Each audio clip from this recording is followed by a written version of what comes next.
So you're in the market for a phone, but you want to buy a flagship phone, but you can't afford a flagship phone. So you surf eBay or Facebook Marketplace. You have a bunch of choices of phones that date as far back as 2017. In the tech world, that's an ancient fossil. But today we're going to take a look at a phone from what was once an enthusiast company known as OnePlus. In my hands right here is a OnePlus 8T. This is the review, 3 years out. Let's get into it. Oh, hi. Sorry to interrupt, but this is Editor Peter here, reminding you to like, share, and subscribe, and also click that notification bell as well down below if you want to see more videos like this one. Thank you. See ya. Now onto the video. Now this phone comes in two colors, lunar silver or aquamarine green, which is the one I'm holding right here. And at first I was not a huge fan of this color, but this aquamarine color actually really grew on me, and it turns out I actually really liked it a lot. Now sometimes it looks like it's a bluer color, sometimes it's green, but either way it actually looks really nice. And if you're not a fan of either of those colors, well, you could just simply put on a case like I have right here. First off is the handling. This phone has a back that is made of Corning Gorilla Glass 5 that is curved upward to allow you to better grip the phone, while the Gorilla Glass makes this phone very slippery and is a huge fingerprint magnet. A lot of companies do this with their devices they release. This really makes handling feel a lot better, and it feels a lot more natural to hold. But if you're like me, again, you could put on a case and your phone won't feel as slippery, nor will it attract fingerprints. If you're interested in buying the case, it's a speaking case. I will have it linked up down below so that this way you can buy it if you're going to buy the OnePlus 8T, or if you have one and you're just looking for a new case, whatever the case is, it'll be linked down below. On the front of the device, you get a 1080p 6.5-inch display that operates up to 120 Hz. This display goes from edge to edge with a very slim bezel. That 120 Hz display makes the phone look a lot smoother when operating. Scrolling just feels so good. When you go back to 60 Hz on this device or any other device, you will notice a difference. 1080p is very solid. You won't notice that much of a difference from 4K. It is still a very capable display and colors really pop. Brightness can get as high as 1100 nits. That is a really bright display. Playing Genshin Impact allowed me to get up to 30 FPS while playing. That is with all the game settings turned to the max. Gaming was really smooth on this device and looks really good on this screen. But one thing I really like about this display is that it's flat, meaning that you won't accidentally touch the side. This has been a complaint of users of Samsung phones, but OnePlus chose not to curve the display, and a lot of people are pretty much happy with that. On the sides you have your standard buttons. You have your volume rocker on the left, but on the right side is a power button, and above that power button is a notification switch. Now, that notification switch has 3 levels to it. You can either have it all the way on vibrate mode, or you can have it all the way down to do not disturb mode. Now, this is something that is featured on the iPhone and is very rare if on any Android devices outside of OnePlus. It's not really on too many other devices, but it's something that I wish that was on more Android devices. So if you're an Android manufacturer, please, this would be a really nice feature, and it's much better than having to dig into the software. Other hardware this phone features is a Snapdragon 865 chipset, 8 or 12 gigabytes of RAM, 128 or 256 gigabytes of UFS 3.1 storage. That is still a very solid spec sheet that can still compete with some of the higher end phones that are coming out today. But one thing you can do is you can upgrade the RAM sort of. What you can do basically is that you can use up to 12 gigabytes of unused storage as RAM, giving you up to 24 gigabytes of RAM. That is more RAM than what is on a lot of PCs today. This device does have 5G antennas, but if you want to use this phone on the 5G networks, I would suggest that you stay away from any MVNOs, because in my case, Cricket does not support the OnePlus 8T on their 5G network. I'm not sure why that is, but there is only certain devices that support the 5G network on Cricket Wireless, and the OnePlus 8T unfortunately does not. So it's best if you stick to one of the three main carriers here in the US, T-Mobile, Verizon, and AT&T. That said, however, you can still use this phone on MVNOs, but just be advised that you're going to be stuck to 4G. But before you go into the comments and say that my OnePlus 8T works on whatever carrier, which is an MVNO, and say, oh, it works on the 5G network, just know that your experiences may vary. Now, the software that came with this device was Oxygen OS 11, which is based on Android 11. Now, this device has been upgraded to Oxygen OS 13, which is obviously based on Android 13. One thing I didn't like about how OnePlus handled this was how they deviated from stock Android. That was the one thing that attracted me to OnePlus devices. I like when companies stick to stock Android for their main software and add their own features, but OnePlus is trying to merge the software with Oppo. So now it's getting to a point where ColorOS and Oxygen OS are becoming basically the same thing. But with all that said, the software isn't bad at all. Over the years, they have fixed some of the initial release bugs that was there. So that's a good thing, and this OnePlus 8T will give you a good time software-wise. It's a very solid software experience that allows you to change the icon pack on a full system level, making this phone look like your phone. That to me is an awesome feature that I wish other companies would adopt.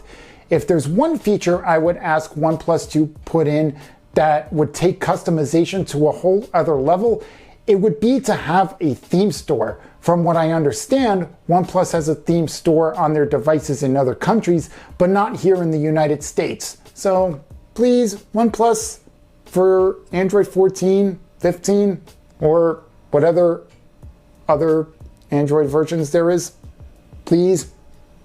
One of the areas that OnePlus lets you customize is the always-on display. Now, the always-on display features we will look at are the ones here in Android 13. You can use your own Bitmoji that changes based on what you're doing or based on your location. Canvas makes an outline of your wallpaper, or Omoji. That's OnePlus's version of Memoji from the iPhone. Homeland shows what's happening to the ice in Antarctica when the temperature drops by up to a degree. Insight shows you how many times and for how long you've unlocked your phone. You also get a couple cool variations of clock and notifications. But one little touch that I like about the digital clocks is that when it's, for example, 1 o'clock, the 1 will display in OnePlus Red. It's a small but cool little touch nonetheless. You also get one text clock that will tell you the time in a sentence, and last but not least, you get an image option that gives you up to 6 images to choose from as your always-on display. Now we gotta talk a little bit about Zen Mode. Zen Mode is a OnePlus feature that is on OnePlus phones.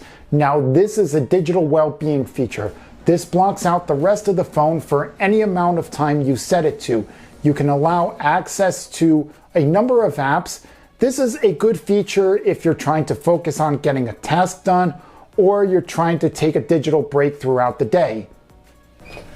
But Deep Zen Mode allows you to block out everything, which to me is slightly more useful because that will not allow you to get out of Zen Mode, sort of. Now finally, we gotta talk about the camera. Now on the back camera module, you get 2 flashes and 4 cameras. Now OnePlus could have just made 1 flash, and that honestly would have just been fine because that's what most phone companies do. But they put 2, and that's perfectly okay as well. Now the main sensor has 48 megapixels. The ultra-wide sensor has a 16 megapixel count. Then you have a 5 megapixel macro lens, and a 2 megapixel monochrome lens. This sensor allows you to zoom in up to 10 times, while zooming out will allow you to come out by 0.6 times. You can record in 4K 60 frames per second in video mode with this camera, but by default it's set at 1080p at 30 FPS, which isn't too bad. But if you want to get that 4K, you're going to get up to 60 frames per second. The front-facing camera is a 16 megapixel camera that can record up to 4K in 30 FPS. Now I took this to a local park to get some camera samples, so here you go. Enjoy. So here you could see some slow-mo video I took of a water fountain which took 280 frames per second. Overall, I thought that the colors were really good and nice and accurate. Here's a selfie I took over some water. Very good quality selfie right here. Here's a wide shot of me sitting on the bridge. And then you have me up close. Now focus tracking does lose focus of my finger for a second, but it does come right back into focus. Now you could see here I played with the manual mode here. I messed a bit with the white balance and ISO on this camera and got some pretty good results, as you could see here. Portrait mode does a really good job here of making the main subject stand out. Now here's a video sample of the front-facing camera. So this is a test of the front-facing camera on the OnePlus 8T, and the image quality is actually really good. The colors are a little bit grayed out, but they're not overwashed, they're not oversaturated, I mean. This is actually a pretty good, solid front-facing camera that you got here on the OnePlus 8T. Now one issue I take with the selfie camera is that the colors are a little bit grayed out and don't really pop out as much as they do on the front-facing camera. Here you could see the sky is way overblown to a point where the color isn't even really accurate. I also took this camera to a local outdoor concert and the phone did a really good job brightening up the night sky in a balanced way, making night look like dusk. So does this camera hold its own with the competition? Well, sure it does. It's not terrible, but phone cameras are getting way better and this camera might be left in the dust. But it's still a pretty good quality camera that you're going to get if you choose to buy this OnePlus 8T phone from a third party or somewhere. Now finally, we got to talk about battery life. Now let me make one thing clear. There is no wireless charging, unfortunately, but that for me does not bother me at all, as I'm not really a fan of wireless charging for obvious reasons. But there are people who are, and if you're going to wirelessly charge your phone, this is not the phone for you. This device has a 4500 milliamp hour battery that lasts all day. But here's the twist on that.